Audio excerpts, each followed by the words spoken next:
It was just another ordinary day, or so I thought. But by the time the sun started setting, my world had been turned upside down. I found myself sitting in a corporate boardroom, 6 months after a moment that would change my life forever.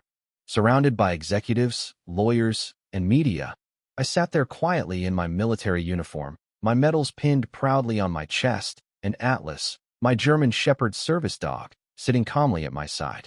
The CEO of the airline I'd flown with, the one that had caused so much turmoil, stood in front of me, offering an apology and a check for $2.8 million, promising a company-wide sensitivity training initiative. But as I looked at him, I couldn't help but feel it wasn't about money for me. Not anymore. This wasn't about getting back at the airline or collecting a paycheck. It was about something far bigger, something more meaningful. The way one person's ignorance and discrimination had impacted my life and the life of my service dog. This was about justice, not just for me, but for all the people like me who had been wronged without a voice. It all started months ago, on Flight 447 from Atlanta to Seattle. I had boarded that plane like any other passenger, trying to get to my sister's wedding. But nobody could have anticipated how that flight would turn into a confrontation that would change lives forever. I was a retired Special Forces sergeant. I had served 12 years in the military, including 3 brutal tours in Afghanistan. I had seen things, been through things no one should ever go through. But the hardest thing to deal with had been coming home. The transition to civilian life was harder than I could have ever imagined. I carried the weight of PTSD with my night terrors, hypervigilance, panic attacks. It wasn't until I met Atlas, my service dog, that I began to understand how to manage it. Atlas wasn't just a dog. He was a lifeline, trained to detect the early signs of my PTSD, to alert me when my stress levels were about to spike, to offer deep pressure therapy during panic attacks. He saved my life. And here we were, on this flight, flying across the country so I could finally attend my sister's wedding and hopefully find a way to begin a new chapter in my life. I had specifically requested seat 12A, an aisle seat with extra legroom, making sure Atlas would have enough space to sit calmly at my feet. Everything had been planned meticulously.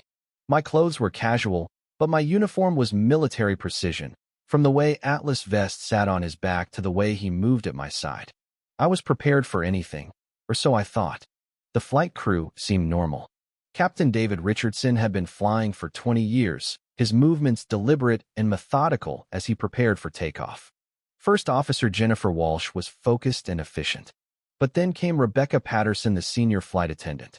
Rebecca had been flying for over 15 years, and from the moment I boarded the plane, I could tell she was scanning everyone around her.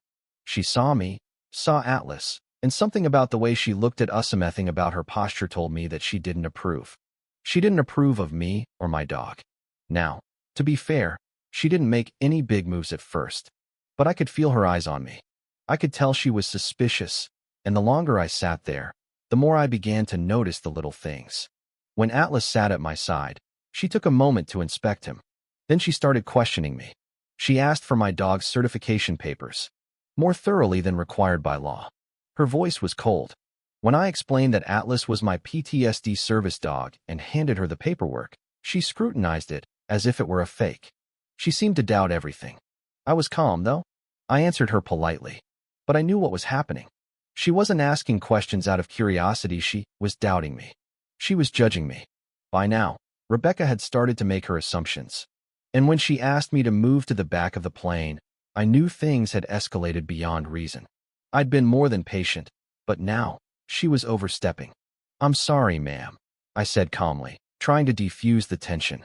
"I'm not going to move. This is my seat, and Atlas is a medical necessity." She didn't care. She didn't even flinch. Instead, she said something that made my blood boil. "Well, I'm ordering you to move. Your animal shouldn't be in first class." She was violating federal regulations, and I could feel Atlas, despite his calm demeanor, picking up on my rising stress levels. The situation had gone from uncomfortable to hostile in seconds.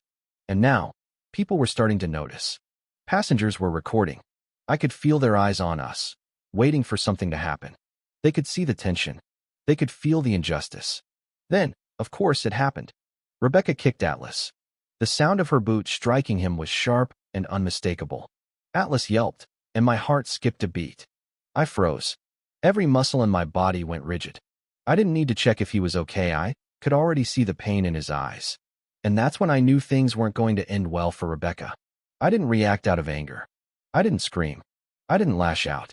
I simply turned, and in the calmest voice I could muster, I said, "You've just committed a federal crime by assaulting a service animal." Rebecca's face went pale.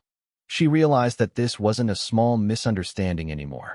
She had just crossed a line, and now there were witnesses, plenty of them, who had recorded everything. The flight attendants began murmuring. Rebecca realized her mistake too late. But I wasn't looking for an apology. This wasn't about fixing things in that moment. This was about the long game. I needed justice. We landed in Denver, where the authorities immediately boarded the plane.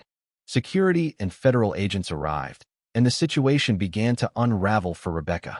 Her lies, her prejudices, everything was laid bare. The evidence, video recordings, witness testimony, and medical documentation was irrefutable. Rebecca Patterson was arrested.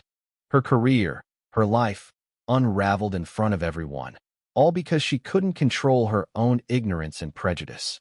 She didn't just attack a service dog.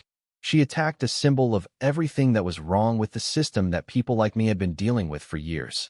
But in the aftermath, it wasn't just about Rebecca's downfall. It wasn't just about the pain of that moment or the injustice that had been done. It was about what happened next. The media took notice. People rallied behind me, behind Atlas. The video went viral. Social media exploded with outrage, with calls for justice. And what had started as a personal attack on me turned into something far bigger. It became a national conversation about discrimination against veterans, against minorities, and against people who rely on service animals. The company, the airline, and Rebecca's actions led to a massive investigation. They were held accountable for what had happened. There were legal battles. There were policy changes. And there was a public awakening to the way veterans and people with disabilities were treated. But the story didn't end there. I had been offered a position with the Pentagon, a chance to investigate discrimination in federal contractors, a role where my experience could make a difference. I accepted. My work became more than just about me. It became about ensuring that no one else had to experience what I went through that day. I stood in front of that corporate boardroom 6 months later because of that one moment, because of what Rebecca did. And when I think about that day, about how my calm response led to a bigger change, I realize that sometimes the greatest battles aren't fought with weapons. They're fought with dignity, persistence, and the courage to transform personal injustice into systemic change. Thank you for listening. If you believe in standing up for justice, for protecting our veterans and their service animals, hit that like button, share this story, and let's keep this conversation going. And don't forget to subscribe for more stories about how ordinary people are making extraordinary changes. Because when we stand together, we can make the world a better place for everyone.